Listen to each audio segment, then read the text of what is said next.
जितना श्रद्धान तुम्हारा डॉक्टर पर है उतना ही श्रद्धान तुम्हारा भक्तामृत स्त्रोत पर हो जाए। तुम्हारा श्रद्धान भक्तामृत स्त्रोत पर हो जाए, तुम कहते तुम स्वस्थ हो जाओगे, लेकिन नहीं, क्योंकि इसमें कोई टैबलेट नहीं मिलती, मिलती है पर तुम सेवन नहीं करते हो। क्योंकि सेवन करोगे तभी तो रोग से मुक्त होगे। लेकिन है क्या, आज बात चल रही थी कि अभी ऊपर चल रही थी बात, जैन लोगों पर ज़्यादा प्रभाव पड़ता है भक्तामृत स्त्रोत का कि नॉन जैन पर? नॉन जैन पर क्यों? कारण एक, क्योंकि उनका श्रद्धान है मेरे अंदर में, तो ये आसानी से मिल गया है। माता जी भी आसानी से मिल गए हैं, चातुर्मास भी आसानी से मिल गया है, भक्तामृत स्त्रोत भी आसानी से मिल गया, बचपन से था, घर में पुस्तक थी, तुम्हारा श्रद्धान नहीं बन रहा। और यदि आपको दुर्लभता से प्राप्त होता तो आपका श्रद्धान बनता। इसलिए अब बिल्कुल चिंता बिल्कुल भी ना करें, क्योंकि आपको पता है सबसे लास्ट में भक्तामृत स्त्रोत यही कह रहा है कि मुझे मोक्ष रूपी लक्ष्मी की प्राप्ति करा रहा है, तो बाह्य लक्ष्मी तो पीछे चक्कर काटेगी, तुम चिंता मत करो। और तुमसे कल भी कहा था, परसों भी कहा था, लक्ष्मी के चक्कर मत लगाओ, लक्ष्मी के चक्कर मत लगाओ, डरो मत, भय मत खाओ। आज तो आप मालूम नहीं उसे निकाल दो, मुझे मालूम है उसे निकाल दो, मुझे मालूम नहीं मुझे क्या है, मुझे क्या है मैं बता दूं, मुझे सम्यक दर्शन है। कोई पूछता तुम्हें कौन सी बीमारी है तो बोल देना मुझे सम्यक दर्शन की बीमारी है। और कौन सी बीमारी है? मुझे सम्यक ज्ञान की बीमारी है।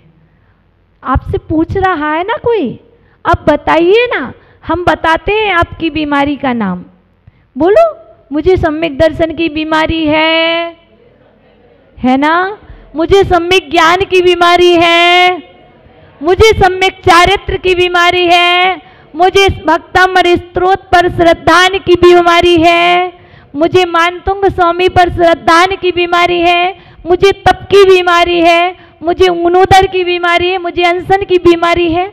आप बताइए, यदि आपसे कोई पूछता आपको कौन कौन सी बीमारी है, आप कहते शुगर डाउन होती, आप कहते बीपी हाई होता, बीपी लो होता। अरे जो नहीं है उसको आपने अपना मान रखा है, जो आपके अंदर है उसका तो नाम ही प्रकट नहीं कर रहे हो। है आपके ऊपर, आप बोलने लग जाओ, स्वस्थ ना हो तो कहना।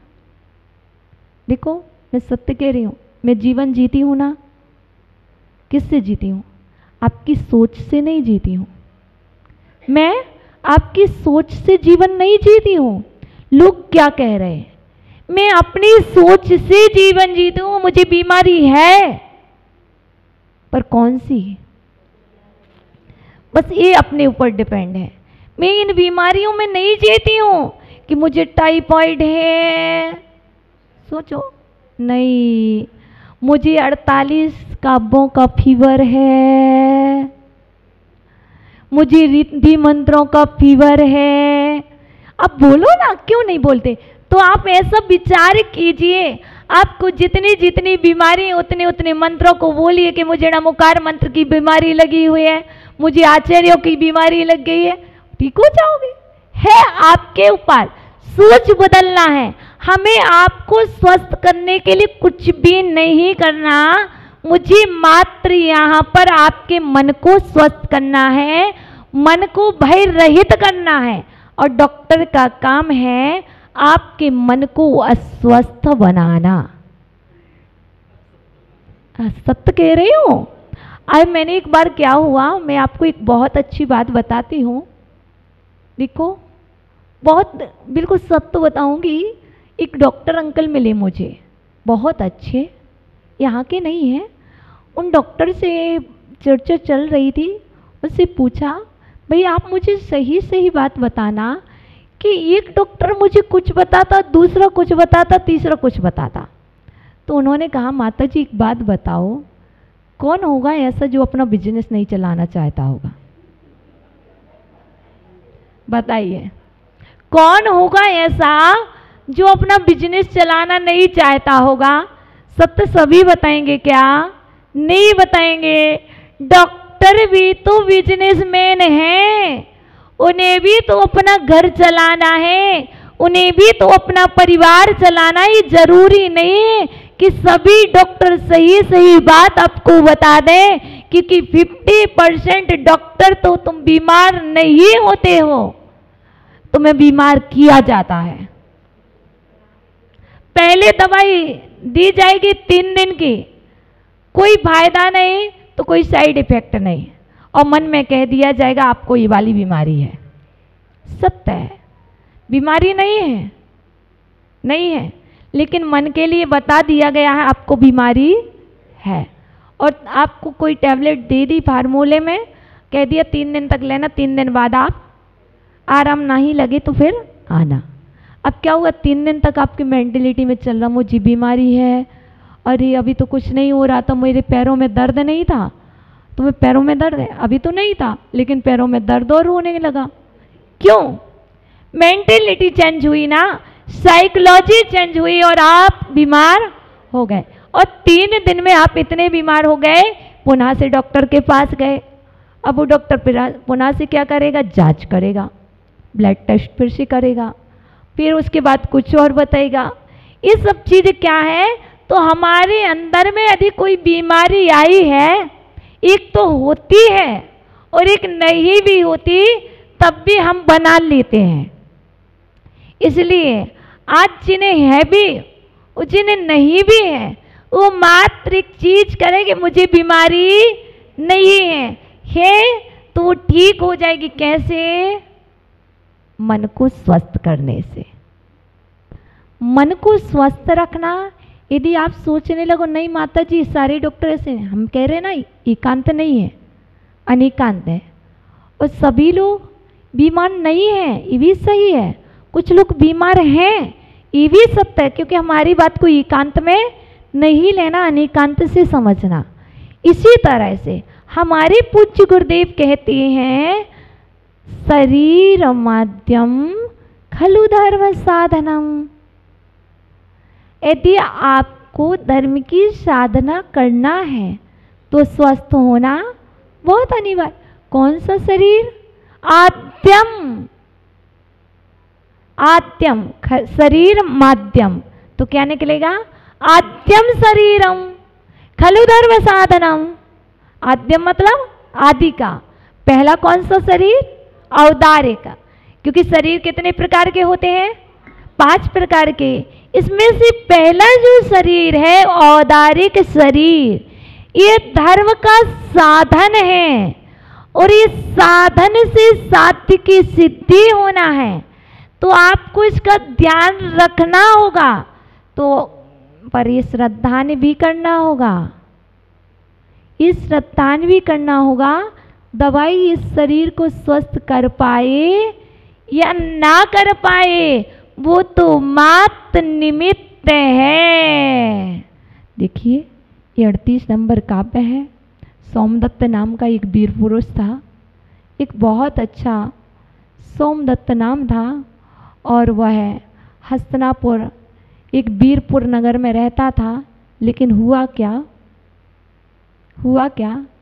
एक कपूत बेटा जन्म ले गया घर में सोमदत्त के यहाँ पर वह बेटा का जन्म होने से ही उसने सारी संपत्ति, क्योंकि जब पुत्र कपूत है सपूत नहीं तो धन सारा चला जाएगा, व्यर्थ होगा ही। और ऐसे ही कुछ हुआ सोमदत्त के यहाँ। लेकिन पिता वीरपुर में रहते रहते भी पिता को अपना नगर छोड़ना पड़ा, क्योंकि पुत्र के कारण। और पुत्र के कारण पिता नगर छोड़ करके हस्तिनापुर पहुँचे, और हस्तिनापुर पहुँचने पर पिता ने क्या किया? एक दूसरी शादी कर ली। वहाँ पर पहुँच कर के पिता ने एक सुंदरी राजकुमारी मनोरमा थी, उससे शादी भी कर ली। और शादी में दहेज में मिला क्या? एक विजयपुर नाम का नगर मिला, क्योंकि वीरपुर हरा गया था, पुत्र के कारण वीरपुर चला गया था। तो पिता ने चिंता नहीं की कि मेरा पुत्र के कारण वीरपुर चला गया, अब मैं हस्तिनापुर गया तो कहाँ से क्या होगा। अरे पुण्यात्मा जीव कहीं भी जाए, पुण्यात्मा को वहाँ भी सब कुछ मिलता है। घर भी छूट जाए, परिवार भी छूट जाए, यदि तुम्हारा पुण्य है तो तुम्हें वह दूसरी जगह भी मिल जाता है। देखो कोटि भट्ट श्रीपाल के लिए समुद्र में फेंक दिया गया। आप समुद्र को भुजाओं से तैर के पार कर सकते नहीं, लेकिन पुण्य पुरुष भुजाओं से समुद्र को तैर करके घोंघा के जिनालय में सिद्ध चक्र का पाठ कर रहे हैं। क्या है ये? पुण्य नहीं है तो क्या है? ऐसे ही सोमदत्त का पुण्य मनोरमा मिली, और मनोरमा के साथ साथ दहेज में विजयपुर मिला। और वहाँ पर विजयपुर में एक वर्धमान स्वामी नाम के मुनिराज मिले, और उन मुनिराज ने सोमदत्त के लिए उपदेश दिया, हे सोमदत्त, आप बड़े पुण्यात्मा जीव हो, आपको अपने पुण्य का सदुपयोग करना चाहिए। कैसे? आपको पुण्य से ये पांचों इंद्रियां मिली हैं, आपको पुण्य से आंखें मिली हैं, आपको पुण्य से कान मिले हैं, आपको पुण्य से ये जेबा इंद्री मिली है, आपको पुण्य से ये नाक मिली है, और आपको पुण्य से ये हाथ मिले हैं, और पुण्य से ये 2 पैर मिले हैं। अब आप इस पुण्य का सदुपयोग कैसे कर रहे हो?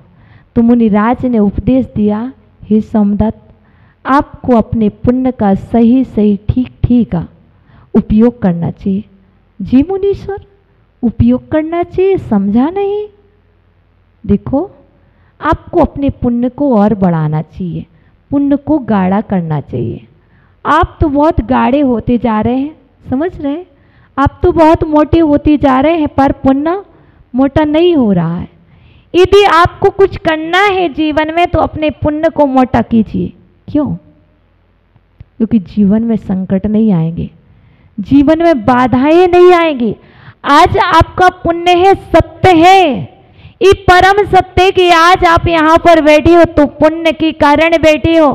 कल भी आपका पुण्य रहे, परसों भी रहे, आगामी समय में भी आपका इससे ज़्यादा पुण्य रहे। तो इसके लिए आपके लिए उपदेश कि आप अपने पुण्य को गाढ़ा कीजिए, आप अपने पुण्य का सदुपयोग कीजिए। कैसे करूं पुण्य का सदुपयोग?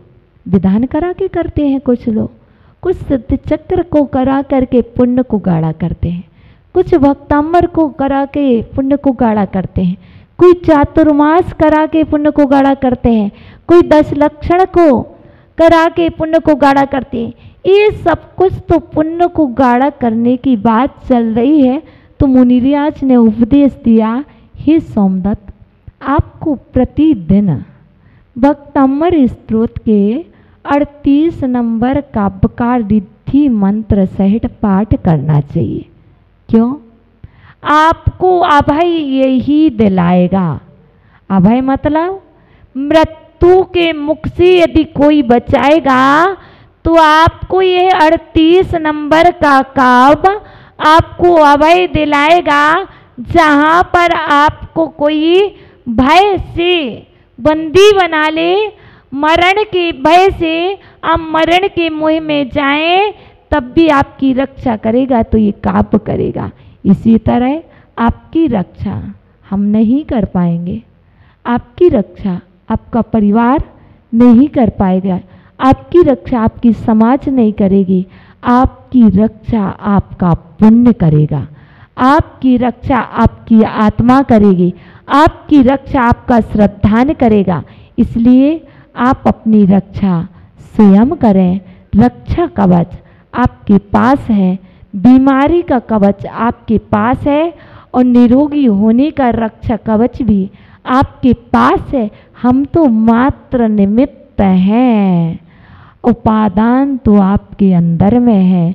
आप अपने उपादान को जागृत करें और अपन सभी भय से मुक्त हों। शिच्युतन मदाय विले बेलो लिकपोल मूल मत्तत् भ्रामरेण दिवि वृद्धकोपम् ऐरावतावमिभमो दत्ते मा पतन्तम् दृष्ट्वा भयं भवति नो भवदाश्रिताना। आज की बहुत अच्छी बात बताऊं, रिद्धि क्या है? नमो मन बलीणम। जिन्होंने मन को जीत लिया है वो भय मुक्त हुए। तो क्या है आज के रिद्धि मंत्र?